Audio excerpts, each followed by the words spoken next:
All right, Mr. Horgan. We're getting started here.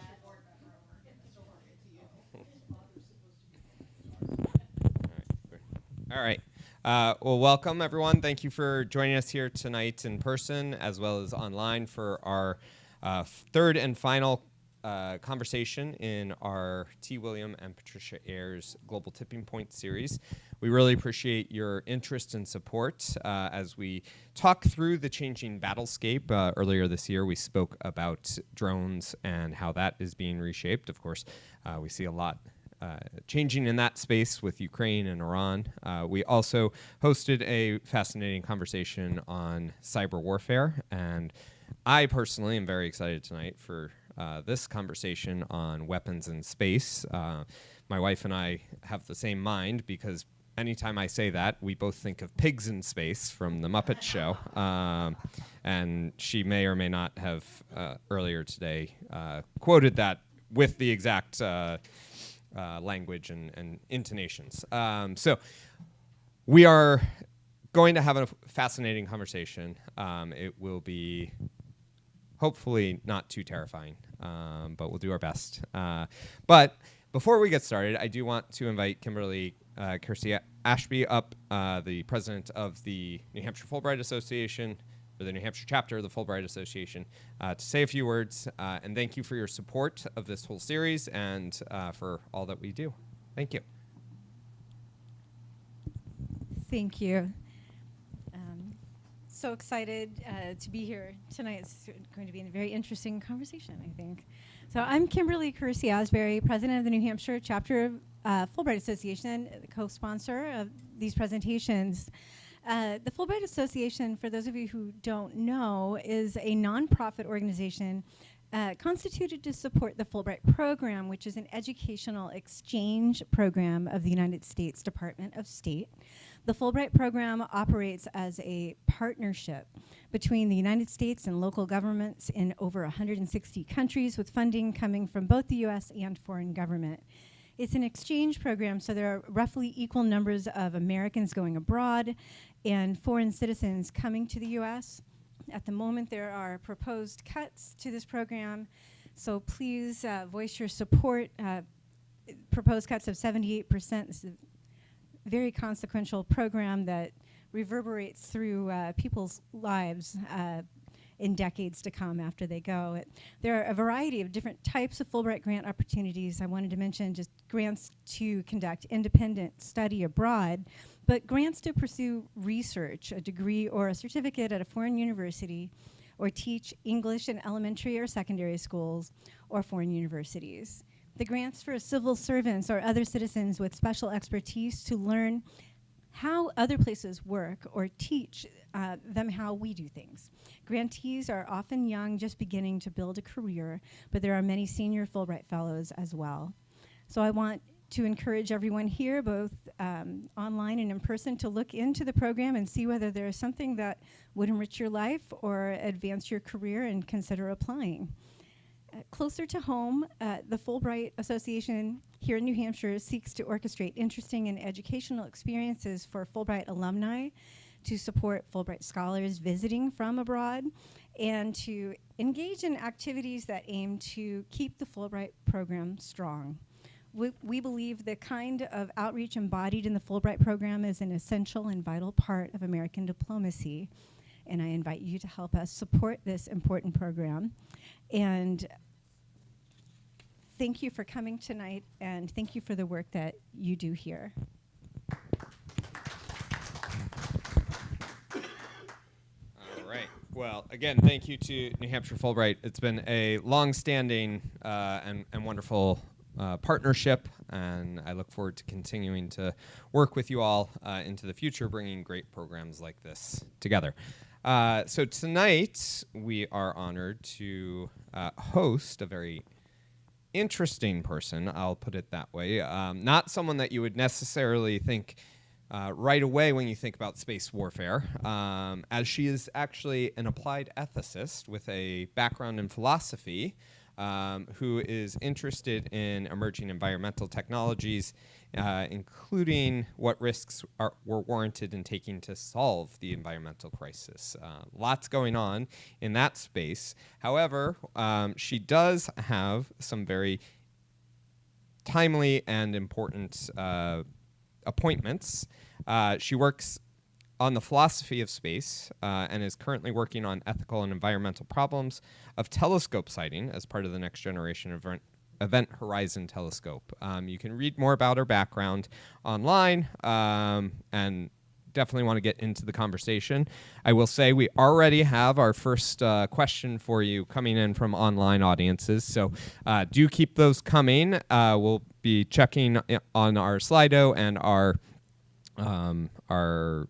email accounts to hear from our online audiences, and we'll turn the mic over to the people here in the room in a minute. But as moderator, I always like to set the stage a little bit while also asking the questions I'm most interested in first. But to get things started, I'd like to do a little bit of level setting, understand some terminology. So when we say the weaponization of outer space, what are we actually talking about, and how does that differ from the other term, which is important tonight, militarization of outer space? Good. Okay, so it's important to distinguish between these two things. So when we talk about a militarization of a space, or space, but also just in general areas, what we're talking about is the use of that domain by a military, right? So space is already militarized. The militaries around the world use it to track missiles, to target targets, to move their troops to various areas, to monitor threats. It's sort of very commonly a place where the military is super interested in what's happening in space, right? They use it all the time. Weaponization of space, however, is when you explicitly put weapons into space. And that, as far as we're aware, has not happened. In fact, there are explicit treaties banning weapons in space. The Space Treaty, which was signed by every country on Earth, is one of the few treaties that every country is signed onto. So we have the Antarctic Treaty, the Open Seas Treaty, and the Space Treaty. And the Space Treaty explicitly bans weapons in space, to particularly focus on things like nuclear weapons, because this was signed at a time when a lot of worries about nuclear were happening. And so while we extensively use space for military action, it's not the case yet that we have weapons officially stationed in space, although there is some ambiguity about what counts as a weapon, and that can make it a little complicated to explicitly say one way or another. And who are the main actors who are involved in this? Who is thinking about weaponizing space? And what are their arguments for doing so? Okay, so there's a bunch of different groups that are thinking about weapons in space. Some sort of trying to push back against it and keep weapons from happening in space, and others that are advocating explicitly for that. So as I said, the international treaties explicitly ban weapons in space, not just in low Earth orbit, but peaceful use of the moon. And the treaties very explicitly say that space is a domain of what's called the common good. Right, it's a place that is accessible to all of humanity, that we need to work together to build, this peaceful civilization as we move off of Earth. But if you look at what a lot of the militaries around the world are doing, they're actually very explicitly thinking of space as a domain of war. In fact, a lot of them think that the next big conflicts may be happening in space, not on Earth. Now, right, this space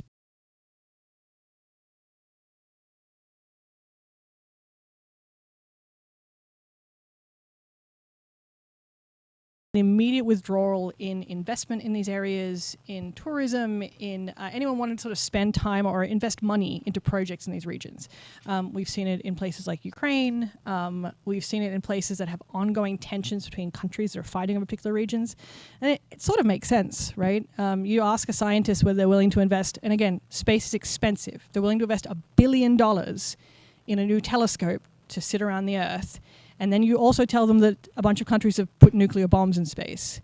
They're much less likely to want to fund that, right? Or do these kinds of projects. And so one real hazard of, you don't need to put weapons in space to have this implication.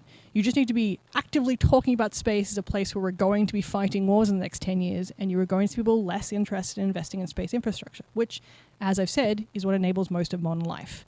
right? And so you don't want people to be backing down from space at this point. You want them to be maintaining and improving that infrastructure.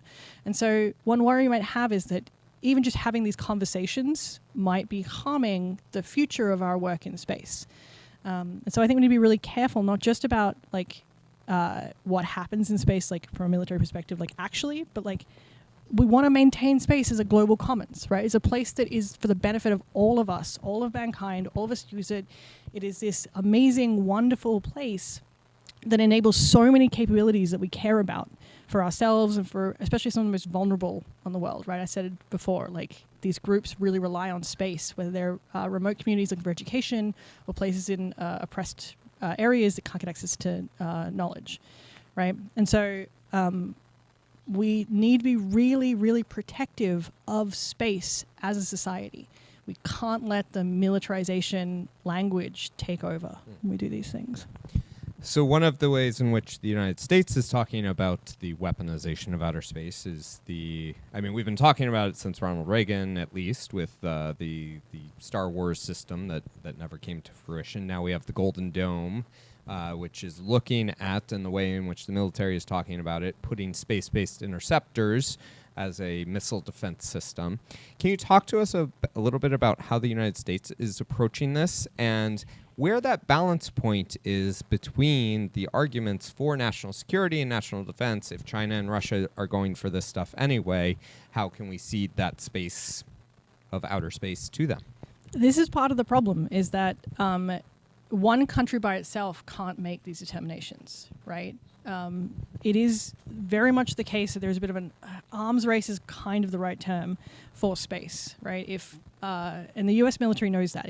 As I said, it's very explicitly talking about space as a war domain. It's released all sorts of plans and official documents sort of laying out what it would look like to do war in space and what the priorities of the US military are in space. And they recognize that places like China and Russia are actively doing this kind of work, right?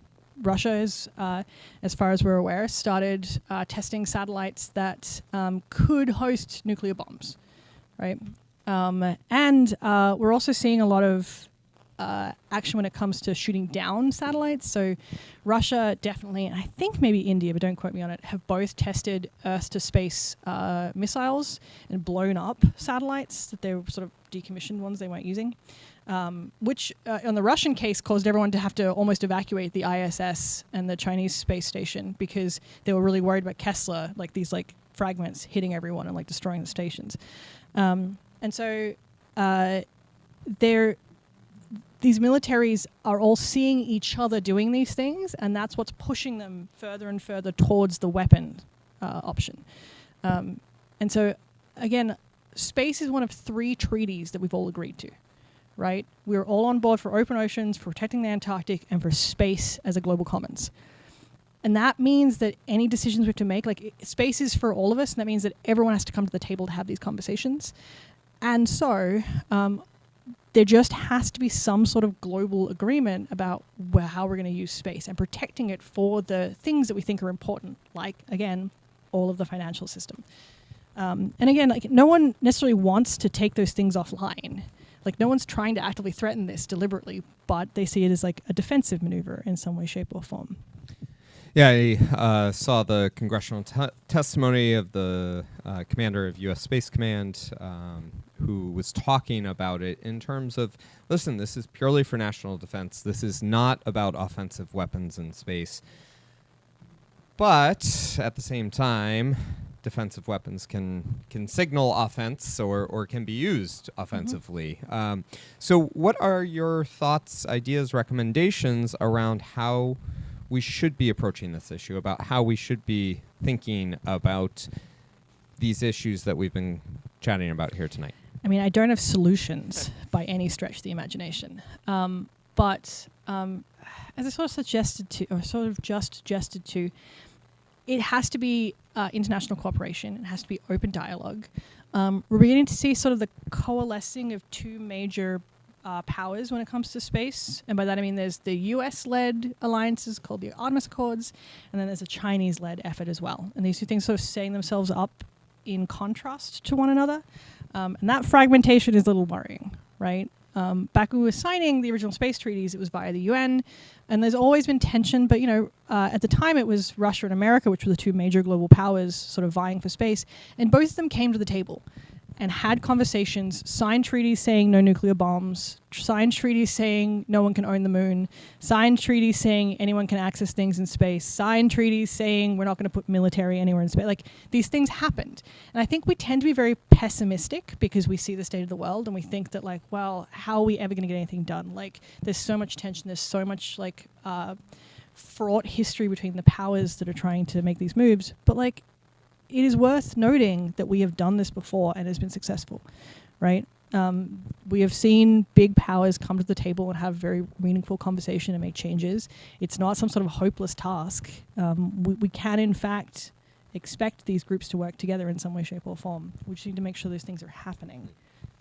Yeah, I will use the Suez Canal crisis as a great example because we run that diplomacy simulation with high school students. And they are always so mad when they find out at the end of it that the USSR and the US worked together to end the crisis. And they were like, no, I didn't think that was possible.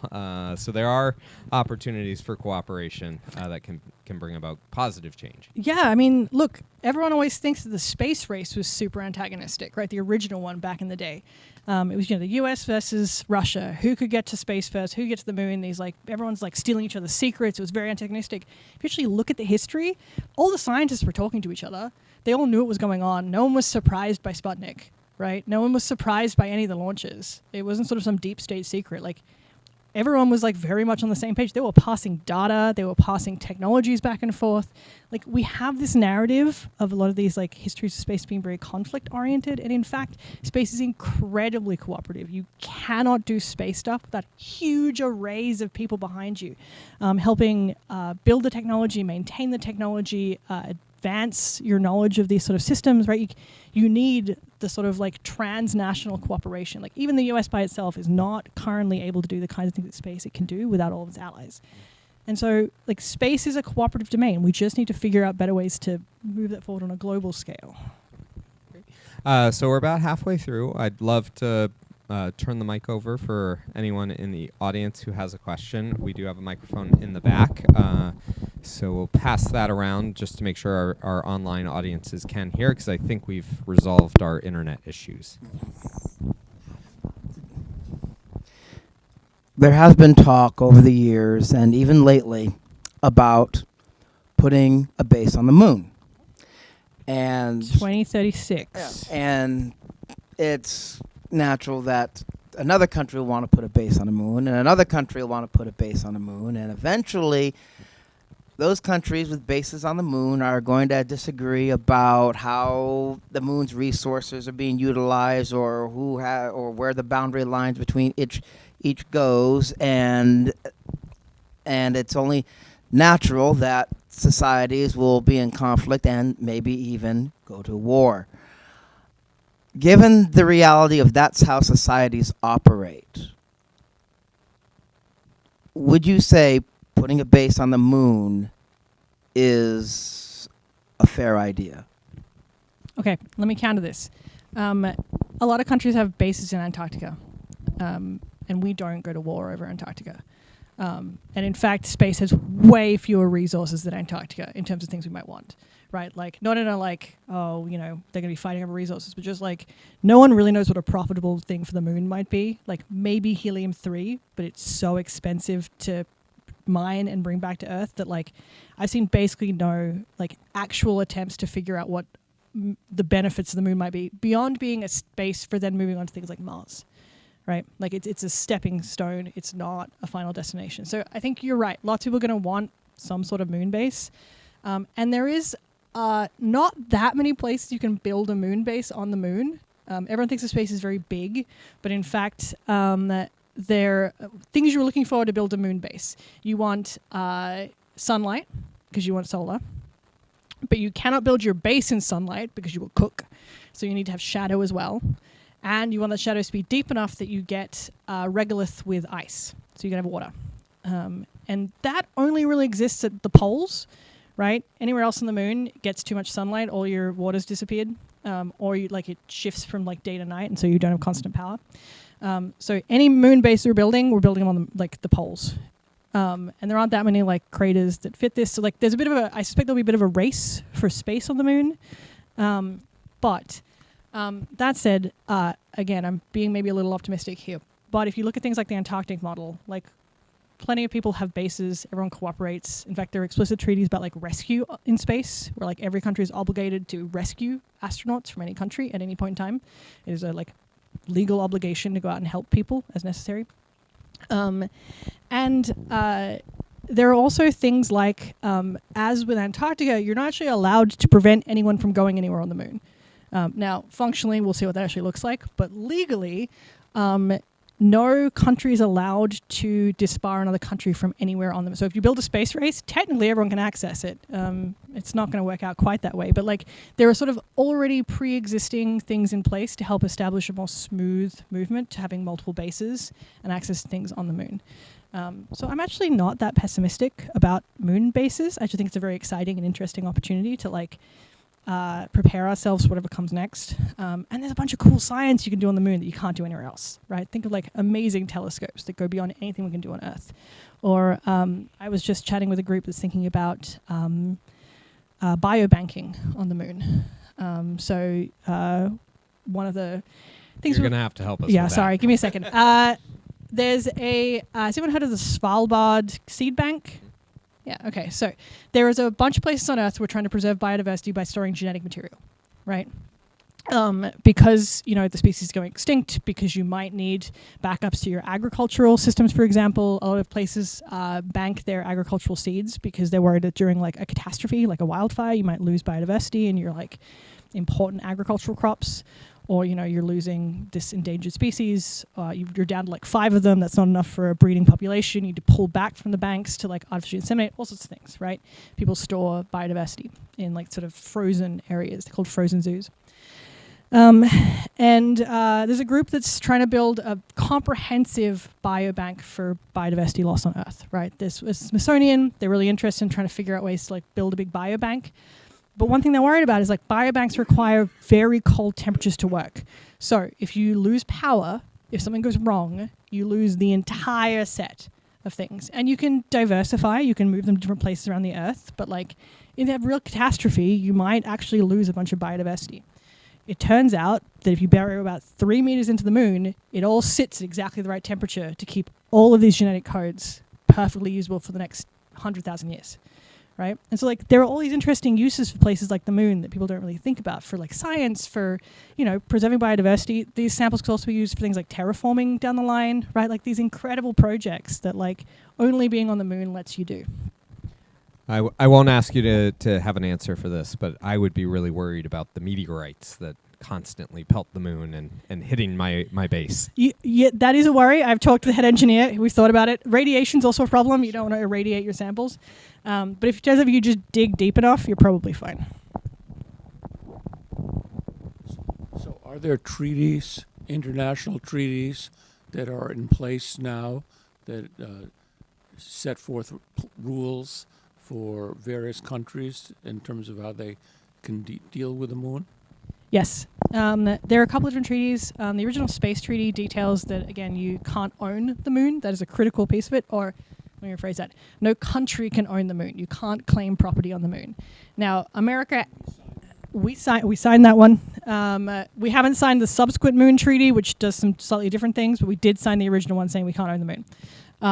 But it is important to note this treaty only says that governments can't own the moon. So the US and Japan and maybe a couple of other countries, I've lost track of the numbers, have all said that it's fine for industry to go up and like claim things on the moon, or like, you know, meteorites, et cetera, asteroids, mining, like that's all enabled by these laws. But yeah, so there's a bunch of like, there are some treaties in place. They're all fairly preliminary. Again, most of these were written in like the 60s before anyone really understood like what was up there or how to use it. But there are at least like some preliminary agreements that lay out like how we're supposed to treat places like the moon and space more generally. Oh. Well, but for our online audiences. What role do you see private industry, space tourism playing a role in this, potentially either in a tourist perspective or in terms of militarization and utilization by these private companies? This is a great question. Space is becoming more and more about industry, right? Much as I hate to say it, NASA's sort of been gutted over the last year-ish. It's mostly a contractor now. It contracts out to private industry. So SpaceX does a lot of their moon missions and space missions and everything else these days. So industry is going to be a core part of anything we're doing in space. That said, most of their profit comes from governments hiring them to move things in and out. It's a bit of a weird industry, and there's not really a good model for profit yet. So that's a separate conversation. But one thing that the US does, for example, is there was a executive order in January that basically designated all industry launches from the US as national security, because they carry what are called mixed payloads. So a lot of the stuff that SpaceX moves off planet are scientific experiments and restocking the ISS, et cetera, or dropping SpaceX satellites up for communications. They do a lot of that work. But almost all of them carry something the US government cares about. And that can be more or less serious, right? Sometimes it's actually things the military wants done. Other times it's just stuff the US government wants to move up to the ISS, for example. But all that means that technically they all count as national security. And so there's been a really explicit move by the US government to integrate industry into the military aspect of it, and to classify them in that way, for a number of reasons. One of which is just you can get away with a lot in the name of national security. In fact, this is probably a strategic move by the companies. I hope they're not watching this, they're going to get angry at me. It's probably a strategic move by the companies because it lets them bypass a bunch of regulation, things like environmental protections for space launch points, right? If you're classified as national security, you can get around the EPA. And so there are reasons they also want to be in bed with these military connections. So I mentioned we had an early question, so I want to bring that in. Rex Holman wants to know if you could suggest 2 or 3 books or articles about space warfare and space strategy, and I'll save you the self-promotion and I'll promote for you while you think of those 2. The reason why Anasi is here with us tonight is because I read her article, The Cosmic Precipice. If you want the link, you can just email me or search it on Google. Great article, really fascinating, outlines even more than what we've already gone into here tonight. Yeah, I think it's on the Carnegie Council for Ethics and Foreign Affairs. Sounds right. So it's on their website. Great. So I actually think it's very worthwhile reading the U.S. military's Space Forces article on war in space. I think it's called War Fighting. And it's a very illuminating text about how we're thinking about war in space from a U.S. perspective. I'm trying to think of what other articles I would recommend. There aren't that many is part of the problem. Not many people are talking about this in sort of serious ways that go beyond here is what a space weapon looks like. Or here is how we might deploy this. Or here is how we might build something. If you want something that's just fun, there was an entire program in the 1960s, 70s called Rods from Gods that aimed to put tungsten rods in space and then just drop them on our enemies, which was wildly unfeasible, crazy expensive, but a very funny set of articles to read as you're thinking about what the US was trying to think about how to use space at the time. It turns out they're unfeasible, partially because they're so expensive and partially because you can't aim a tungsten rod from space. It just falls and who knows where that thing's going to land. And there was a couple of proposals that were we'll just stick guiding jets on it, make it a bit of a rocket, and you're well, at that point you're just building an interballistic missile or intercontinental missile. Just do that instead. But I'll have a think. Maybe I'll send you out some things that could be good for this. But there's not a lot of good articles I think that really talk about these issues. I would also maybe suggest I think it was on Netflix. Steve Carell was the head of Space Force, and they go to the moon and they fight the Chinese with wrenches and other things like that. So maybe a bit of a comic relief to some of the things we're talking about, but I think they hit some of the I don't know if you had a chance to watch it, but I've seen bits and pieces. Okay. But some of my friends who actually work for the DoD on Space Force stuff are it's both hilarious and a little too true sometimes. I had a similar, brought up a lot of like fiction about space and these sorts of things. And I recently had a friend be like, have you read George Lucas? And I was like, the director? And he was like, no, he's a military guy for the US who works on space warfare. And do you know how hard it is to find someone online named George Lucas who works on space warfare? Like, I could not for the life of me figure out who this person was, because anytime you type those things into Google, it is overwhelmed by the obvious result. Yeah. I don't know why I'm asking these questions, because I'm already terrified. Sorry, I promise to be positive, and like it's not that. Here's the good news. Wait. Here's the good news. It's actually really expensive to put things in space, and it's really hard to maintain things in space. And most big weapons require maintenance. So putting a nuclear bomb in space actually probably not that viable, because there's a lot of work that goes into keeping a nuclear bomb primed. And if you put it in space, you can't do that, and it's degrading because of radiation. And so but actually, it's like feasibly, there's very few like real big space weapons you want to put up there that you aren't immediately going to use, right? So there's the good news. Like, So the notion that the world's financial system is hanging out there in space, is there a plan B? Is there like a backup plan? That's my first assume question. Go Someone's ahead. thought about this. I hope someone's thought about this. The real answer is that you can't recreate GPS on the ground. That simultaneity system, that like timing system that is what keeps everything ticking forward, you can only do from geosynchronous orbit with a set of satellites. It's not even like all of infrastructure. There's like a dozen satellites to keep all of like the financial system running. And there are backup systems to that, right? The Russians have their own set of like GPS satellites, etc. It's sort of like, if there's one thing to worry about when it comes to, like, we can recreate basically everything else with Earth-based infrastructure, but like GPS is the one thing we probably can't. And so maybe you just rework the financial system and we go back to cash. Maybe the option there. Sorry. Sounds like fun. My God. The second question is, so people are talking a lot about AI and the threats that it poses here on Earth. How about in space? Is somebody thinking about that? Yes. In fact, one of my colleagues, John Basil, is a AI ethicist who we've recently roped into thinking about space stuff. I don't think they've gotten very far. They've just sort of started thinking about what the worries might be. But the real answer is that, like, one, AI doesn't necessarily pose a novel problem in space, but it may exacerbate existing problems. So, for example, one worry you might have about space-based infrastructure is that it's all looking at Earth, right? Or there's a bunch of it looking at Earth. And so while you can monitor climate that way, you can also track refugee trains. And like hostile governments can use that to like target even their own civilians in ways that may be really worrying. And AI might just speed up that process in ways you may not like. There's the AI data centers, which like I keep getting people asking me about this, and I'm very unclear about what the benefits are of putting them in space, especially because they're going to get very hot. And most people think space is cold.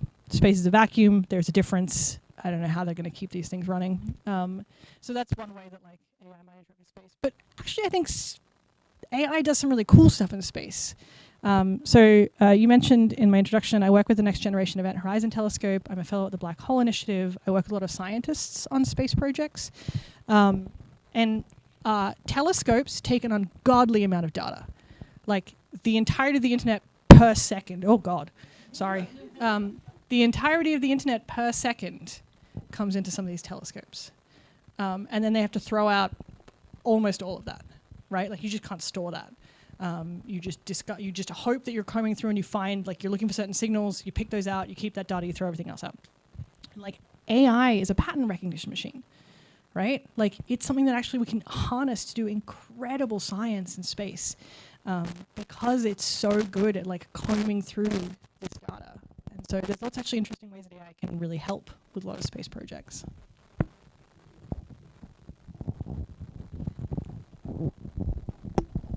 So governments, countries have signed on to the treaty, but the future is with the companies. And who monitors, manages the ethical side of company participation when we've already seen Starlink say, oh no, we're not going to help the Ukrainians because we're not going to do that. And we all know who Starlink is. So who monitors that? They've not talked to me. The answer is that we're going to have to figure out how to regulate that. And maybe this is a good way to come back to the AI comparison, at least, right? We're seeing this like novel technology in a new domain that no one really knows what to do with. All of our policy and control is retroactive, like we're reactive, tend to be in the policy world rather than proactive. And so we're trying to figure out how to manage this, in the case of AI, new technology, in the case of space, this new domain. The problem is that space is international, it's inherently international. And so any regulation is going to have to probably be on an international level, because if you tell SpaceX it can't do this, they're just going to move their launch points, their spaceports to another country that will let them do it, right? And so this is where, like, again, this international cooperation becomes even more important, to like have these conversations, to think proactively about what we want space to be and what restrictions we might want to put on companies as they act in space. That doesn't necessarily look like just exploitation.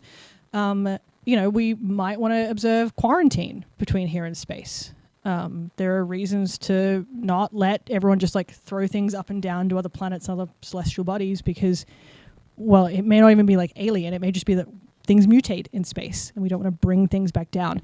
Everyone thinks of the ISS as this amazing technological thing, and it is, but it's also very wet. It's full of fungus. It is very humid in there. There's no way, like, it's hot. It's hard to vent temperature into space. And so it's just very hot, damp environment. And so lots of stuff is growing up there and like potentially changing.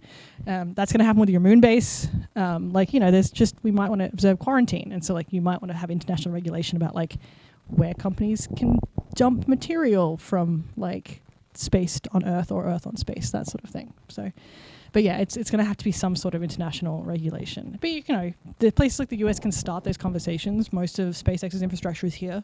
And so if we put restrictions in, that's a good way of starting to force them to comply on things. Same with like California forcing or regulating for electric cars, right?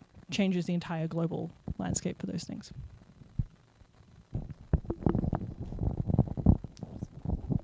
I just have a smaller question, and a little bit off topic now. But earlier you were talking about transnational exchange between scientists, and I'm curious how you would characterize it from your perspective and in your studies. How has it changed in the last several decades?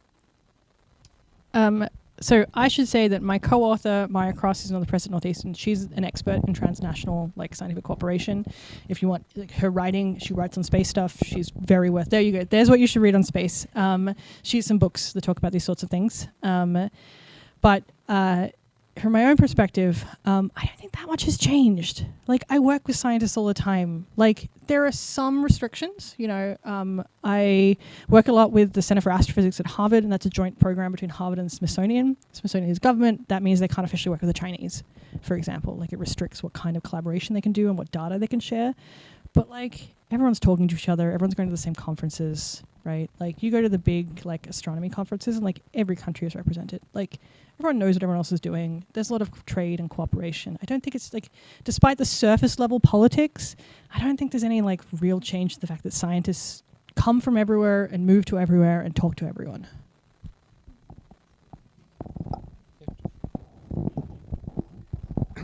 Kind of an odd question. Before, when growing up, of course, space exploration, the idea of humanity, learning more about itself by looking into space. Does the creation of the Space Force in itself create a real threat simply because we're adding an element to space that we didn't have before? And it's kind of like a self-fulfilling prophecy. If we're going to create a Space Force, what it's going to be used for, but prepare for conflict. And I don't know if you can answer this or not, but can you tell us the difference between Space Force and Space Command? No. Okay. I think they're related.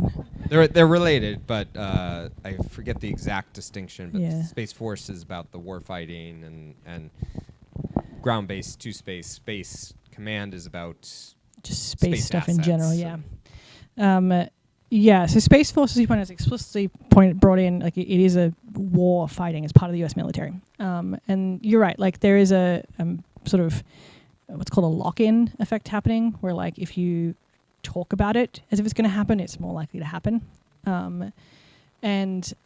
Something like, the US military explicitly building a military branch aimed at space, I think does just increase the chances that we're going to go to war in space, right? And it's to do with all these other things, like Russia is doing it, China is doing it. China has its own version of Space Force, Russia's own version of Space Force, right? Everyone's doing it, and so everyone else is doing it, and sort of ends in this weird arms race space. And this, I think, is why we need to be really careful about how we talk about and think about space, right? If we, the general population, just accept that space is where wars are going to happen, we're going to have wars in space. But if we keep talking about it as if you recognize the many benefits of space, we talk about it as a global commons, if we push that narrative forward, I think we can sort of avoid this orientation that might happen, right? We're sort of almost at a cosmic precipice. But there are these choices to be made about the way that we want to use space. And we're sort of standing at a really critical time to make the choice. Are we as a society going to orient towards industry and science and well-being and global use of space, or are we going to orient towards it as a military domain? And we're facing a choice. It's not one that we can explicitly make, but it's one that we sort of make as we talk about and how we use it. And so yeah. Do you think the concept of MAD will apply to space? That is, it's anything that someone does in space, nuclear bombs, etc., will just be mutually destructive, and just like nuclear warfare, be a deterrent? Yes, I do think, in fact, that's going to be a very big deterrent, because I can guarantee you the US government, the Chinese government, the Russian government don't want the financial systems to shut down. That's mutually assured destruction is 100% a thing in space. I'm sorry, I'm going to say something that's a little scary. If I had to guess what's going to happen in space when it comes to warfare, what would, if a realistic scenario in which something went wrong, I think it's probably not going to be one of the world powers that does that. I think it'll be a small independent actor. So a lot of militaries globally are reliant on space for maneuvering, for targeting, for all sorts of stuff to do with the way the military works. And if you're a underpowered group of some sort that are in conflict with a large power, one of the fastest way to cripple them would be to do something like set off an EMP blast in space and just take out the whole infrastructure. Yeah, that sort of thing. In fact, I think space is even worse for mutually assured discussion, because it doesn't require the other person retaliating. Just one thing is enough to just kick off the whole problem. And so there's your problem. Well, that's unfortunate, because I was going to say, well, at least we don't have to worry about terrorism in space, right? It's really hard to fire missiles and take over that kind of stuff. Sorry. I do have an interesting question here from David. He is wondering about the opportunities of the country that gets up there first. Can they deny access to other countries by putting so much space weaponry up there that nobody else will challenge them? No. And I think the reason for that is that space is actually not that far away. Low Earth orbit's not that high above the Earth. We're pretty good at shooting things up there. And so, yes, if you get a bunch of weapons up there first, maybe you have some tactical advantage, but you can shoot down basically anything you want from Earth. And so there's not that much tactical advantage beyond being a fast responder to space conflict.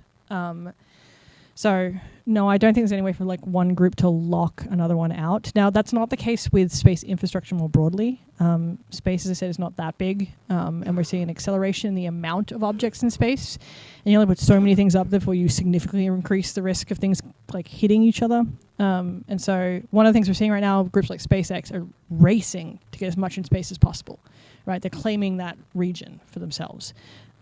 Because they know that if they're slow, other groups will put those things in space, and it'll make it hard for them to maneuver. And so by being up there first, they sort of get the control of that regime for industry, basically. When I started talking about these sorts of things, it was probably only a couple of years ago, and it was there were about 8,000 objects in orbit, right? 8,000 satellites. 5 of those were active, 3 were inactive, and just junk wandering around. I don't know the exact number right now, but last I heard, SpaceX by itself is over 10,000.